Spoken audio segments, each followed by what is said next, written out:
Hey there, survivors. Thanks for tuning in to tonight's episode. If you're new here, please consider subscribing. It really helps me keep these stories coming. And while you're here, let me know in the comments where you're listening from. Now let's get started. The call to breach the stadium came through just after dawn, marking exactly 3 days since this nightmare began. Standing at the north gate of Barclay Field, I watched quietly as the others gathered around the Humvee parked nearby, waiting for orders.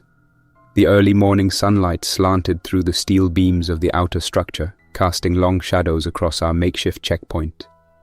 We'd spent days here, monitoring the perimeter, waiting for someone higher up to finally make a decision about what to do next. Until now, our only orders had been containment. Nobody in, nobody out. Today, for the first time, that was about to change. My name is Mason Dreyer, Staff Sergeant in the National Guard, 145th Military Police Battalion. I'd been in uniform long enough to think I'd seen it all. Floods, riots, even a couple of hurricanes. But the scene at Barclay Field was something completely different. The stadium had been converted overnight into a quarantine center once the first wave of the infected overwhelmed the hospitals. It made sense at the time. Large open spaces, controllable entry points, and plenty of medical equipment brought in quickly. But nobody had anticipated how fast things would deteriorate. We got the call to move into the city late Sunday evening. There were reports of some kind of flu outbreak that wasn't responding to regular treatment. People were panicking, hospitals were overrun, and the local authorities were struggling to keep up. By the time we arrived, Barclay Field had already become the epicenter. My team was assigned to maintain order around the stadium while medical staff processed the sick inside. For a few hours, everything was chaotic but manageable. There was still a sense that someone knew what they were doing, that a plan was in place. Then, abruptly, communication went dark. Around midnight, someone at command made the call to lock the stadium down completely, infected and healthy alike, all trapped inside. I still remember the faces pressed against the reinforced glass doors, their fists pounding desperately. I stood there with the others, helplessly watching as people pleaded for release, demanding to know why we'd locked them in. There were kids in there, families who'd just come for help, but our orders were absolute. Containment was priority. No one knew exactly what had prompted the lockdown, but we could guess. Screams echoed from somewhere deeper inside, growing more frantic with each passing hour. By dawn on the second day, we'd set up defensive positions at every main entrance, fully armed and ready for anything that tried to get out. Rumors started circulating, talk of violent behavior among those infected, something about the virus causing madness, aggression, even cannibalism. I didn't want to believe it, none of us did, but reality was already turning grim. Occasionally, we heard distant gunshots from inside the stadium, sharp and echoing, quickly fading into silence. After that, no more medical personnel were seen, no more staff communications, only silence and shadows, shifting slowly behind the tinted windows. Over the next 24 hours, the exterior med tents packed up and left. The command center relocated farther away, leaving us with limited radio contact and little support. We maintained our positions, guarding entrances that no one had approached in days. It felt pointless. Every so often, drones buzzed overhead, their cameras relaying images to higher-ups somewhere far away. Once or twice, we caught a glimpse of their footage on a portable monitor, dark figures roaming aimlessly around the inner concourse, tents and temporary beds overturned, litter scattered everywhere. It wasn't chaos anymore, it was abandonment. And now, on day 3, they finally sent us new instructions. Our orders were clear but unsettling. Enter the stadium, assess the situation inside, and document survivors, if any remained. The phrasing stuck with me, if any remained. As I looked at my team, their faces tense, unreadable beneath their helmets, I knew they shared my apprehension. These weren't vague rumors anymore. We'd all heard the same terrible sounds over the last 2 days, seen the desperation on the faces at the glass doors before the silence came. No one was eager to cross that threshold. My team consisted of 6 soldiers besides myself. Corporal Sofia Vasquez was our combat engineer, steady and reliable. She checked the breaching tools again, her expression unreadable but focused. Private Tyler Harris, young and nervous, was trying not to let his hands shake as he adjusted his gear repeatedly. Specialist Anna Tran handled communications. She'd spent the past 20 minutes testing the radio, aware it might fail once we entered. Sergeant Kyle Miles, our medic, stood quietly off to one side, his medkit slung firmly across his shoulder, eyes fixed on the gate. 2 local MPs, Green and Collins, had been assigned to join us, and both appeared wary, exchanging uneasy glances. At 0630, the order came to proceed. The heavy steel gate creaked as hydraulic systems unlocked it remotely. I nodded silently, raising my rifle and stepping forward into the dark interior. The others followed close behind, their flashlights slicing beams of white into the dim corridor. The air felt thick, humid, and stagnant, carrying an unsettling combination of sweat, antiseptic, and something sour and unpleasant, like forgotten food left in the sun. The scent clung to everything, coating the inside of my nostrils. We moved slowly, cautiously down the access tunnel toward the inner gate, which led directly to the main concourse. At first glance, the tunnel appeared deserted, scattered debris and discarded belongings marking the frantic rush days earlier. Water bottles, abandoned cell phones, even a child's stuffed toy lay amid patches of dried fluid that no one acknowledged aloud. The tunnel echoed our movements, amplifying each quiet breath, the faint hum of equipment, the whisper of fabric brushing against gear. Every step deeper into the stadium felt like walking further away from safety. At the concourse gate, we encountered our first real obstacle, a makeshift barricade constructed from tables, chairs, and metal carts hastily piled together. Vasquez knelt immediately, pulling a portable cutting tool from her pack. The whine of metal against metal filled the silence, echoing loudly enough to make me tense. Harris shifted anxiously beside me, his flashlight dancing nervously across the ceiling and walls. Nobody said anything. We were all listening too closely to the silence beyond. After several minutes, Vasquez pushed aside the last barrier and stepped back, clearing our path. The concourse ahead was dimly lit by emergency lights, casting a sickly yellow glow. We advanced slowly, weapons ready, sweeping the area carefully. Evidence of the panic was everywhere, medical supplies scattered across the floor, overturned gurneys, abandoned clothing, but still no people, no bodies. It was as if everyone had vanished. We continued towards Section 112, a location the drone footage indicated had activity. As we moved, Tran quietly reported to command through the crackling radio, detailing our findings so far: the emptiness, the signs of hurried escape, the absence of life. Command acknowledged with clipped instructions to keep moving. Their tone betrayed nothing, but I wondered what they truly expected us to find. Just as we reached the designated area, Miles motioned sharply. He was staring down at the ground, where a long smear, dark and clearly recent, stretched toward an entrance to the lower concourse beneath the stands. It looked like someone had been dragged away, leaving behind erratic, smeared footprints. I knelt to examine the marks when a sound echoed faintly from below. It was a low, ragged breathing, wet and labored. We froze, listening carefully. The sound continued briefly, then stopped abruptly. Harris raised his rifle, eyes wide, and whispered, "Did you hear that?" Nobody answered. We all heard it. A deep unease settled over us as we silently considered our next move. After a long pause, I motioned forward, leading the group carefully toward the stairs that descended beneath the stadium seating. The steps were steep, shrouded in shadows, and our flashlight beams struggled to illuminate clearly. Down here, the air grew colder, heavier.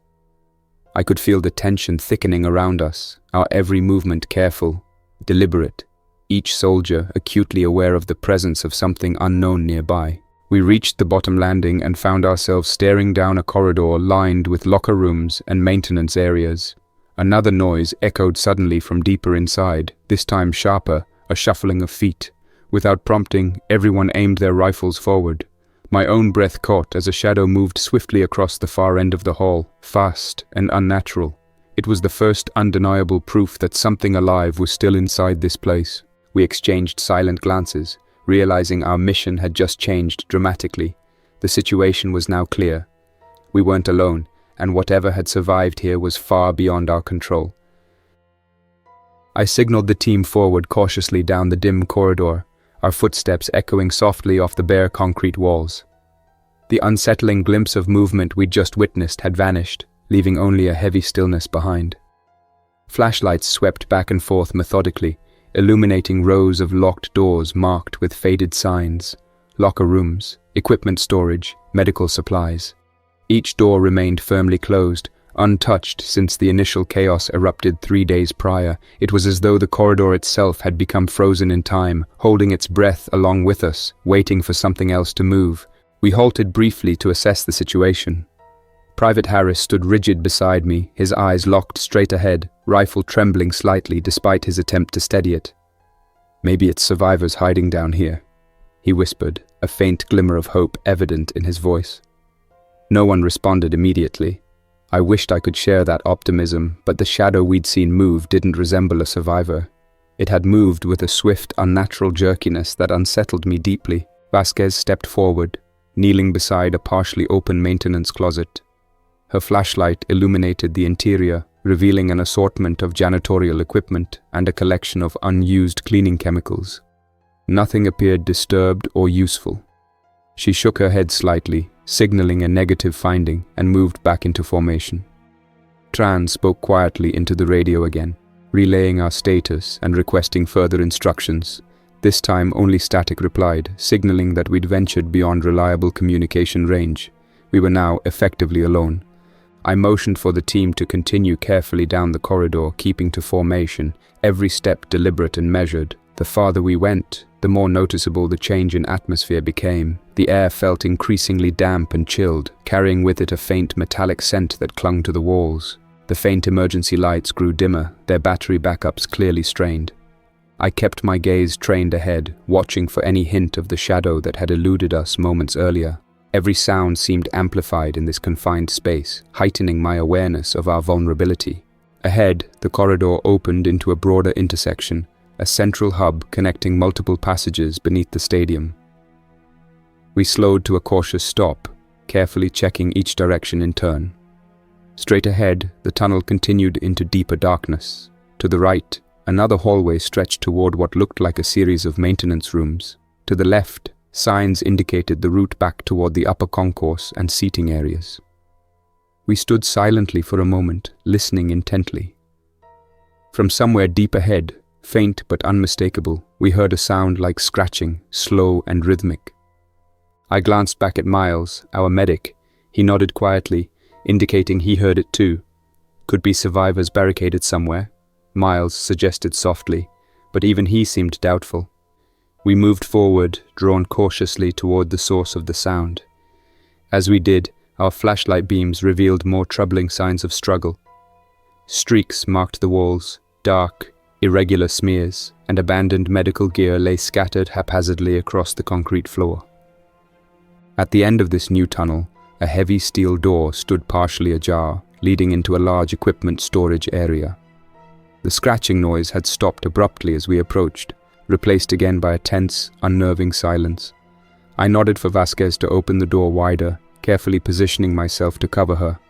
As she eased the door open, the hinges groaned loudly, echoing down the hall behind us and reverberating uncomfortably. Inside, the storage room appeared dark and disorganized, with crates stacked unevenly along the walls and equipment scattered across the floor. We entered slowly, weapons raised, each soldier taking a corner to clear. Private Harris shone his flashlight nervously over a pile of overturned boxes, revealing nothing unusual at first. But then his beam caught something pale and reflective hidden partially beneath a tarp. He hesitated briefly before stepping forward, using the muzzle of his rifle to carefully push the tarp aside. It was a face, motionless, eyes wide and vacant, the expression frozen in a grimace of fear. A young man, likely a civilian, lay sprawled beneath the cover, clearly deceased. Miles knelt immediately, checking for signs of life, though the outcome was obvious. He looked up at me and shook his head grimly. The body appeared relatively untouched except for a strange discoloration around the neck and shoulders, veins darkened and visible beneath pale skin. It wasn't a typical wound from violence or struggle. Instead, it looked like some internal corruption had spread rapidly. As we examined the scene, a sudden crash from the corridor behind us startled everyone into immediate alertness. Flashlights spun toward the doorway, illuminating nothing but empty hallway. Harris instinctively backed closer to the group, his breathing audibly quicker. I motioned Vasquez to guard the entrance while I moved carefully back into the corridor, scanning cautiously in every direction. Nothing seemed amiss at first glance. No movement, no additional sound, but I could feel eyes on me from somewhere deeper in the shadows. Returning quickly to the room, I decided it was best to move on. We covered the body respectfully, marking its position for eventual recovery. Tran tried the radio again, futilely searching for a signal. Still no response. Our isolation was growing more profound with every passing minute. Wordlessly, we moved back into the hallway, retracing our steps toward the main intersection to investigate the other routes.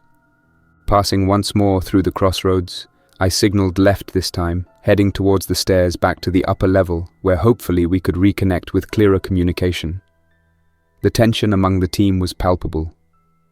Harris kept looking nervously over his shoulder, clearly shaken by our discovery and the unexplainable noises we'd encountered. Vasquez maintained a steady front, her face calm but eyes alert, aware of the anxiety building within our ranks. As we approached the staircase, a muffled noise resonated from directly above us, another thud, heavier this time, followed by a faint, unsteady shuffle. We froze immediately, heads tilted upward, listening intently. Another shuffle followed, then silence. It sounded as though someone, or something, was moving sluggishly along the upper landing. I slowly advanced to the staircase, peering carefully upward, rifle raised and ready. At first, only darkness met my gaze. But as my eyes adjusted, I noticed movement. A shadowy figure standing unnaturally still at the top of the stairs, barely visible against the dim emergency lights behind it. It wasn't approaching, wasn't retreating, just standing motionless, as if waiting. "Halt!" I called out firmly, keeping my voice controlled despite the dread gnawing at me. "Identify yourself." There was no response, not even a twitch or gesture. It was as if my words had never reached it. The figure remained eerily motionless, a dark outline stark against the dim glow behind. Carefully, I took a step upward, hoping to provoke some reaction, some sign of humanity. Still nothing. Harris and Vasquez moved behind me, rifles trained upward, breath held collectively in anticipation. As I moved another cautious step closer, the figure finally shifted slightly, head tilting in a slow, unnatural angle that sent a chill down my spine. It opened its mouth abruptly, revealing a wide, silent gape, a darkness filled with the glint of teeth. Still, no words came, just silence, as deep and unsettling as its presence. Realizing the gravity of our situation, I paused, motioning my team to hold steady. Confronting whatever stood above us required caution. My gut told me clearly, this thing was no longer human. The nightmare we'd feared had become real. The infection wasn't merely illness, it was something far worse, twisting the infected into silent predatory watchers lurking in the stadium shadows. And now we faced the stark truth: containment had already failed. Whatever horror had been unleashed here wasn't confined. It was waiting patiently, hidden within these darkened corridors, preparing for its chance to break free. The thing at the top of the stairs didn't move, not in the way you'd expect. It stood still for too long, head tilted at that same broken angle like the muscles had locked there. Even from the landing, I could see the tension in its frame, not defensive, not panicked, but focused, like it had seen us long before we'd seen it. Its eyes weren't visible in the half-light, but I knew they were on us, watching, calculating. I didn't give the order to shoot, though every instinct screamed at me to do so. Not yet. We hadn't come here to execute shadows, not without understanding what exactly we were dealing with. Then, without warning, the figure turned and disappeared down the upper corridor. No rush, no sound, just a slow glide back into darkness. I started up after it, carefully, motioning the others to hold formation. Harris didn't move at first. I had to say his name again to snap him out of whatever place he'd retreated into. He nodded silently, following close behind me as we cleared the stairs one careful step at a time. At the top, the corridor split again, one way leading toward the east stands, the other deeper into the suite levels and executive boxes. We cleared left first. Nothing. The air up here was colder, stale but lighter than below, the silence so complete it almost felt manufactured, the kind of quiet that pushes against your eardrums like pressure underwater. We didn't find the figure. No footprints, no trail, not even a smudge along the walls.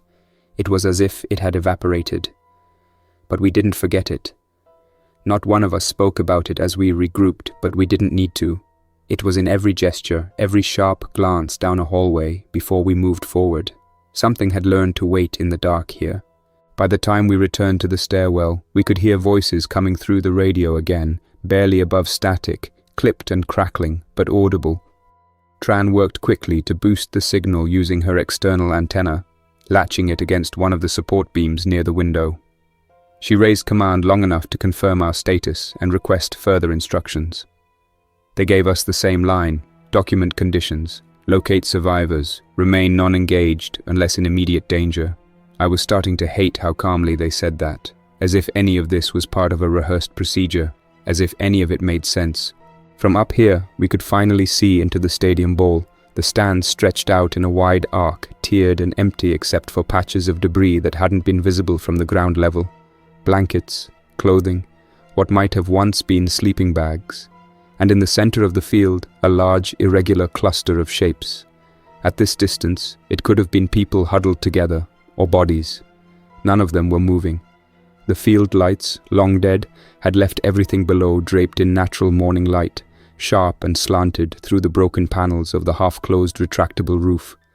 I made the call to descend. Whatever was in the center of the field needed to be seen firsthand. That was where the last broadcast had originated from. 24 hours ago, a short emergency message had played on loop over local channels before cutting out completely. "Help us, inside Barclay Field, we are still here." The transmission had a trace signature showing it was broadcast from one of the mobile command stations they'd placed on the sidelines during initial setup. And then silence. No more signals, no automated loops, just static and stillness. We took the long stairwell down through the service tier and entered the outer tunnel leading directly to the players' entrance. These access halls were wider, built to move equipment and teams quickly in and out, but now the overhead lights flickered sporadically, casting long shadows that shifted with each step. The air felt wrong down here, thick and damp, like walking into a basement after a flood. Our boots made hollow sounds against the concrete, and somewhere off to the right, a piece of metal clattered to the floor, unprovoked. No one flinched anymore. We were past that. The last metal door separating us from the field had been bent inward from the inside. It looked like someone had slammed against it repeatedly until the lower hinges gave out.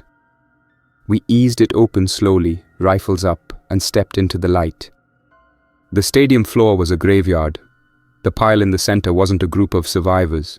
It was a nest of bodies, not arranged, just collapsed.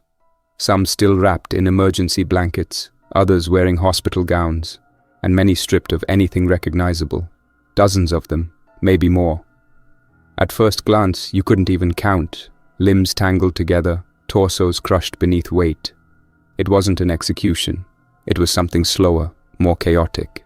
Some of them had scratch marks along the concrete near their fingers, like they'd crawled into the pile themselves, like they'd tried to hide in the mass. Miles moved ahead carefully, scanning for signs of life. I followed, trying to keep my attention spread across the surrounding seating levels. The field had been a refuge once. Cots, water stations, first aid tents. Now everything was abandoned. Trash scattered across the artificial turf, blood dried in long smears. A few overturned supply crates littered the corners, and high above us, in the shaded parts of the upper decks, I caught glimpses of figures watching, just silhouettes, unmoving. "Clear," Miles said, standing over one of the bodies. He turned to me, eyes uncertain.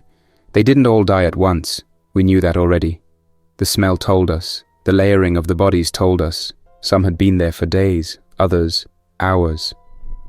I couldn't shake the thought that some had come to this pile still breathing. Then came the movement. It started at the edge of the mass, a slow twitch, barely visible like the shifting of a blanket in the wind. Then another, a leg kicked weakly, an arm dragged across a torso. Harris aimed instinctively, but I shouted him down. "Don't fire!" Miles rushed forward, checking the barely moving figure, a young woman, maybe early 20s. Her skin was pale, eyes sunken, mouth dry and cracked. She didn't look infected, not like the ones from the briefings, but something was wrong.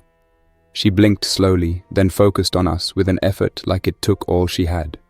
Miles checked her vitals, worked fast to administer fluids. As she stabilized, her lips moved, mouthing something silently. "Can you speak?" I asked, kneeling beside her. She barely nodded. Her throat worked uselessly until Miles gave her a small sip of water. Then hoarsely she whispered, "Don't wake them." I froze. "What do you mean?" But she just stared at the pile, eyes wide now. She trembled. "They sleep under, beneath, not all dead." Behind me, Harris took an uneasy step back. "Sergeant," I turned. The pile shifted. A slow ripple ran across the top layer of bodies, subtle, like something large shifting beneath a blanket. Then another. This time heavier, deeper. Miles backed up, dragging the girl with him. Vasquez was already moving, yelling at us to fall back, but I stood there, staring at the mound as it stirred again. A low sound filled the air, deep and vibrating. It didn't come from the mouths of the dead. It came from underneath them. "Go!" I snapped, finally breaking from my trance. We pulled back fast, boots scraping on turf as we retreated toward the nearest tunnel. Behind us, the mound finally heaved and something burst upward from within, a shape half-cloaked in rags and dried blood, rising like a corpse given breath. It wasn't fast. It didn't need to be. It stood tall, body bloated and twisted, mouth torn wider than should be possible. Its eyes were gone, just dark pits, but its head turned toward the sound of our retreat. And when it opened its mouth, the noise it made wasn't a scream. It was a clicking growl, layered and wrong, as if more than one throat were working together. We didn't look back again. The tunnel swallowed us, and the door slammed shut behind. Vasquez secured the lock. Miles cradled the girl, whispering to her, trying to keep her conscious. Her eyes had gone blank again, but her fingers clutched his arm like she knew she was still in danger. That was when we heard the footsteps, dozens of them, from every direction. Slow at first, then faster. The stadium was waking up. The girl passed out halfway through the tunnel. Miles checked her pulse without a word, then shifted her weight carefully over his shoulder as we kept moving. None of us said anything for a while. No one needed to. The sounds coming from the field had returned to silence, but it was the kind of silence that only ever meant something was listening. We didn't run, not because we weren't afraid, but because the layout of Barclay Field didn't give us that option. Every passage in this place had blind corners, maintenance junctions, and storage closets that doubled as traps.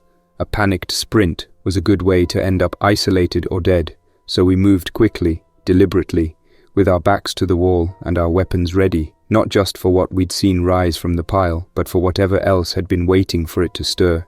We entered the media level through a side corridor, press boxes, closed-door lounges, and audio control rooms. Everything was in disarray. Chairs overturned, monitors dark, glass coffee tables shattered, and equipment left behind as though people had fled in the middle of a sentence. A handheld camera still sat on one of the counters, lens cracked but intact. Tran picked it up and turned it over in her hands before handing it off to Green, who slipped it into her pack without a word. Maybe someone upstairs would want to know what it had recorded, if there was still anyone upstairs. The power was still intermittent. Every few minutes the overhead lights flickered weakly to life, only to dim again as the backup batteries cycled through failure. It cast the rooms in a nauseating rhythm of cold white light and murky shadows. There was no time to stop and nowhere to rest. We'd need to push back toward the lower suites, reconnect with Collins, who we hadn't heard from since before we breached the inner field, and then head for the exit to regroup with the external response unit, assuming the unit still existed. We passed a restroom near the end of the corridor. The door was open and the light was on. It was the only steady light we'd seen in over an hour. I signaled for a halt and edged in first. It was empty. Stained sinks, a flickering motion sensor near the ceiling, and a mirror cracked down the middle that made the room feel twice as narrow. A small trail of dried blood led into one of the stalls and stopped abruptly at the base of a wall. Vasquez stood just inside the threshold with her weapon low, scanning the floor for prints. She didn't need to say it. Whatever had left that trail hadn't walked out on two legs. Behind us, the girl coughed weakly. Miles shifted her weight again and asked for water. Harris dug a half-full bottle from his pack and passed it without making eye contact. No one had asked the obvious question. How had she survived in there, between the mound and the things nesting under it? She hadn't said much since the warning. Don't wake them. That was all. And yet she'd somehow been lying on top of that mass for who knew how long, alive, breathing, silent. There were a few options ahead, but only one seemed like it would offer a clear path to the main south concourse, a long glass corridor that connected the luxury box levels to the press wing. During normal games, this hallway would have been filled with sponsors and VIPs sipping drinks, talking about scores they barely understood. Now it was dark, every pane of glass dusted with condensation from the fluctuating interior climate. The stadium had started to rot in its own humidity. We crossed it single file, avoiding the windows. Something about being this exposed, even without power, felt dangerous. Not tactically, but intuitively. A mistake. Harris had just reached the halfway point when something struck the window from the outside, a dull, fleshy thud. He froze. The rest of us did too. Then another impact. This time a smear followed, long and slow, like a wet palm dragging across glass. Miles got low, setting the girl behind one of the inner pillars, keeping his hand over her mouth. She didn't struggle. She was too far gone for that now. I motioned Green to move left, Vasquez to the right. The glass creaked slightly under pressure but didn't break. Through the fogged surface we could just barely make out the outline, tall, human-shaped, arms hanging at odd angles, forehead pressed to the glass like a dog watching something inside. Then it stepped back, not out of fear or surprise, but as if it had been called away. Its limbs moved awkwardly, like they had once known how to work properly and were now relearning it on the fly. We didn't move until it had vanished from view entirely. By the time we reached the other end of the corridor, every movement felt slower. The adrenaline had faded into something heavier. Our legs still worked, our training still held, but the weight of what we were walking through had started to press inward. Not panic, not yet. Just the realization that this wasn't salvageable. The stadium wasn't a quarantine zone, it was an execution chamber, except the execution had failed, and whatever remained now was the aftermath of that failure. We made it to the inner access stairwell leading to the executive level, a quieter part of the stadium rarely used except during major games. The door here had been barricaded from the inside with an old table and a vending machine tipped on its side. The effort hadn't worked, both had been shoved out of place. We entered carefully. Inside, the hallway smelled different. Less decay, more mold and standing water. The carpeted floor squished under our boots. A leak from somewhere above had soaked the ceiling panels until they collapsed, turning the hallway into a humid tunnel lined with broken fixtures and warped furniture. Halfway down we found another body, this one slumped in a chair beside a torn duffel bag. Male, early 40s, uniformed, security staff. Still had his ID badge clipped to his collar, B. Curzon Barclay Stadium Operations. His weapon lay across his lap, a compact sidearm with the slide locked open, one round in the chamber. Safety off. His head had slumped to one side, but there was no blood, no wounds, just a look of profound stillness. Miles approached, checked for a pulse out of habit. Nothing. Tran took the ID, sliding it into her vest pocket. Green examined the duffel, medical supplies, unopened MREs, batteries. It looked like he'd been here for a while. Waiting, maybe hiding, maybe guarding the last defensible position he could find. It hadn't saved him, and judging by the lack of trauma, it hadn't been violence that killed him, just time. I pulled back to the hallway entrance and double-checked the door behind us, still clear, no sounds, no movement, but the tension hadn't lessened. If anything, it had sharpened. It felt like something was drawing in closer, not tracking us in a physical way, but sensing us through the air itself, like the building had taken us in and didn't want to let us go. From the far end of the hallway, we reached the executive offices. The doors were all propped open, some blown off their hinges. Inside, papers were scattered across desks, some still held in place by phones and coffee mugs. Photos of families, trophies, printed emails from weeks ago. It was a snapshot of lives that hadn't yet accepted the crisis had begun. A laptop still blinked on standby on one of the desks, its screen dimmed but operational. Tran booted it up and accessed the last open document, an incident log written by someone named L. Hendricks, head of stadium logistics. The final entries were dated 2 days before the lockdown. Medical staff requesting food drops to lower sections, complaints about structural instability in emergency tent zones, reports of irrational behavior spreading beyond infected population, no security breaches, but multiple units refusing to enter South Corridor. Quote, "Something's watching us. Command has not responded to last 2 transmissions. We are considering full lockdown of Field Level 1. The last line was just 3 words. They won't stay dead. Tran stared at the screen for a while, then shut the lid quietly and looked at me. She didn't say anything. She didn't have to. The door behind us creaked open, just a fraction. No sound before. No warning. Every weapon came up simultaneously, but no one came through.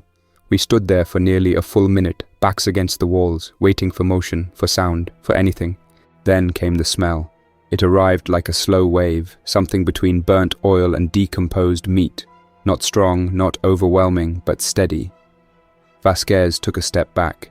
Green checked the corners. Miles tightened his grip on the girl again, who had begun to tremble visibly. Her eyes had opened again, and she stared towards the hallway door with pure, unblinking focus. "They move in the walls," she whispered. From somewhere within the structure, maybe the ventilation system, maybe the service corridors that ran through the skeleton of the stadium itself, came a sound like movement, not footsteps, something slower, something dragging itself forward without urgency. We couldn't tell how many, only that they knew where we were. The next few moments weren't a decision, they were reaction. I ordered everyone to move, fast, backtrack, shift course, drop to the lower press tunnel and make a break for the south egress. It was a longer route but had fewer choke points. We couldn't afford a fight here, not in narrow halls, not carrying a survivor, not when we didn't even know what we were fighting. We left the hallway behind and descended the nearest stairwell without stopping. Behind us, the dragging sound grew louder, echoing now through the vent shafts and floor tiles. It wasn't a chase. It was something worse, a following. We descended into the lower press tunnel in complete silence, the kind that settles between people when fear has matured into something colder, resolve. Above us, the shifting sounds had receded, but none of us believed the threat had gone. Whatever moved through the walls hadn't lost track of us. It was just waiting for the right place to corner us. The echo patterns were too deliberate, and the timing too synchronized. Nothing about this situation resembled a typical outbreak or riot anymore. The infected in Barclay Field weren't mindless. They weren't acting randomly. They were moving like something guided them. The lower press corridor ran beneath the stadium bowl, designed for broadcast teams and event staff to navigate between technical stations without interfering with spectators.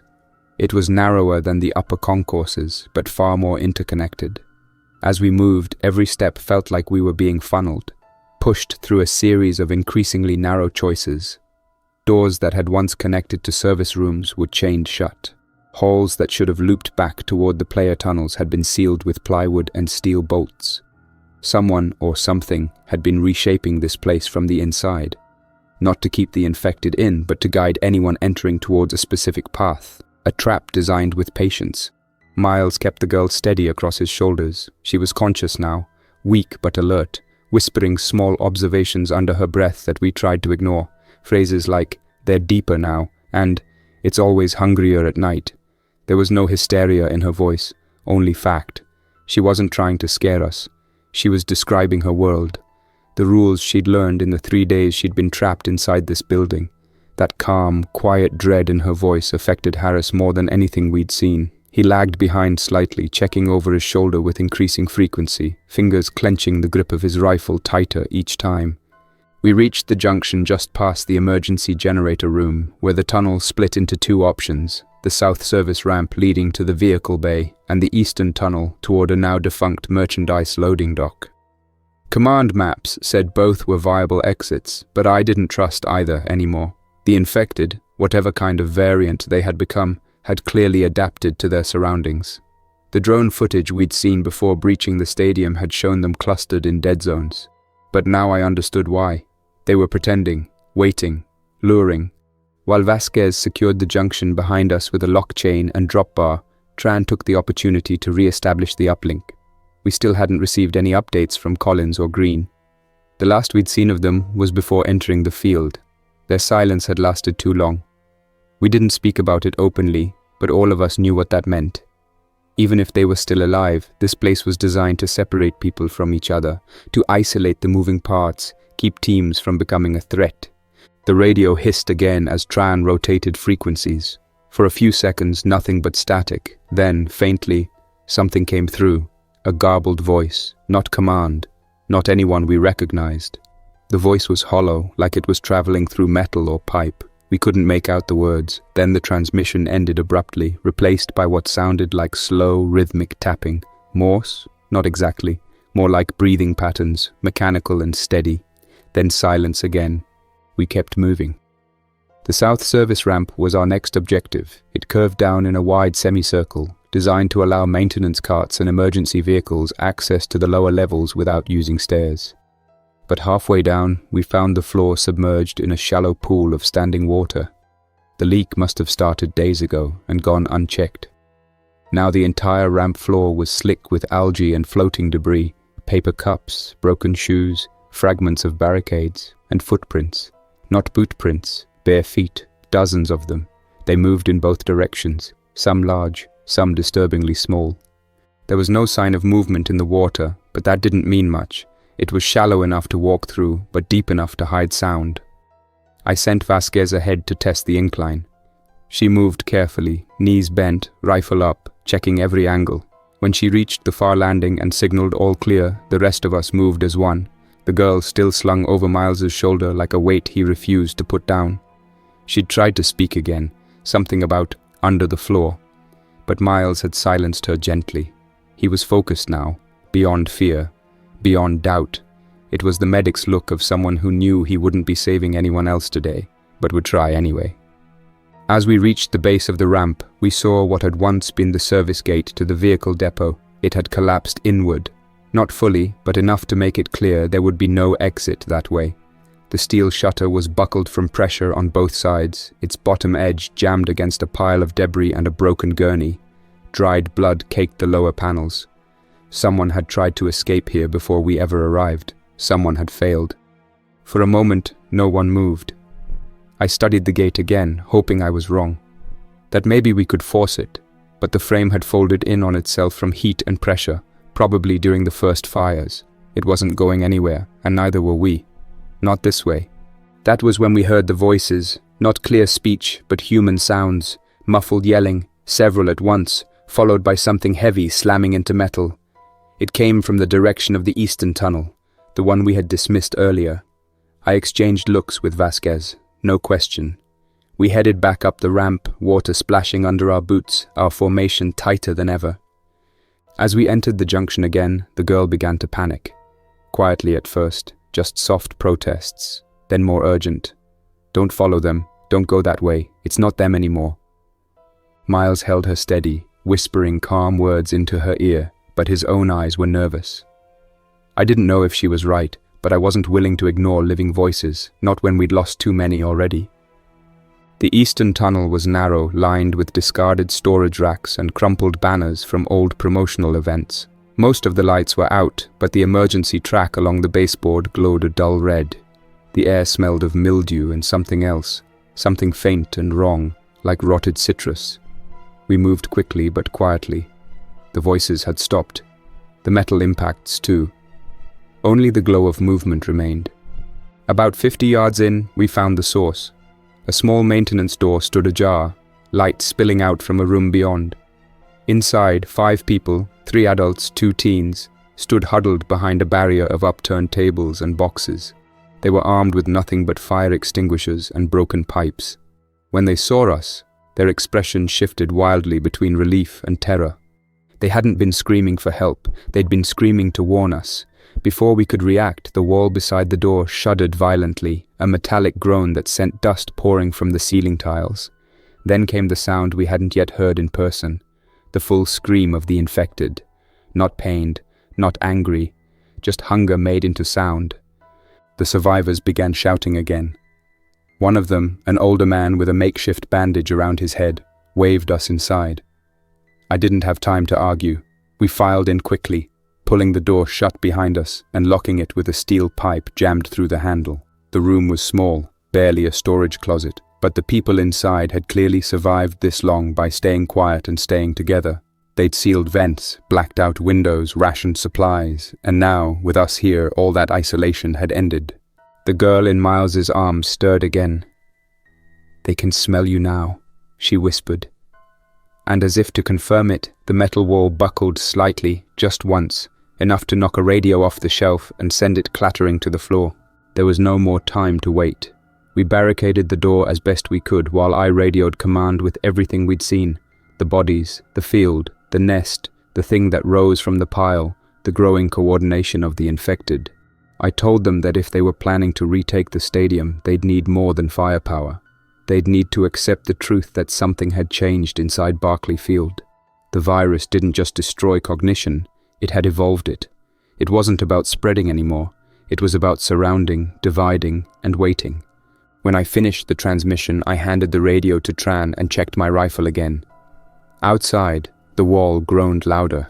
The survivors, our new burden, huddled together, hope flickering behind their tired eyes. But I knew better now. We hadn't been sent to secure survivors. We'd been sent to measure the teeth of the trap and bleed loudly enough to see what crawled out to feed. That's all for now. Thanks for listening. If you enjoyed this story, don't forget to like and subscribe for more unsettling creepypastas. Your support keeps my channel alive. Until next time, stay quiet, stay vigilant, and trust nothing, not even the silence.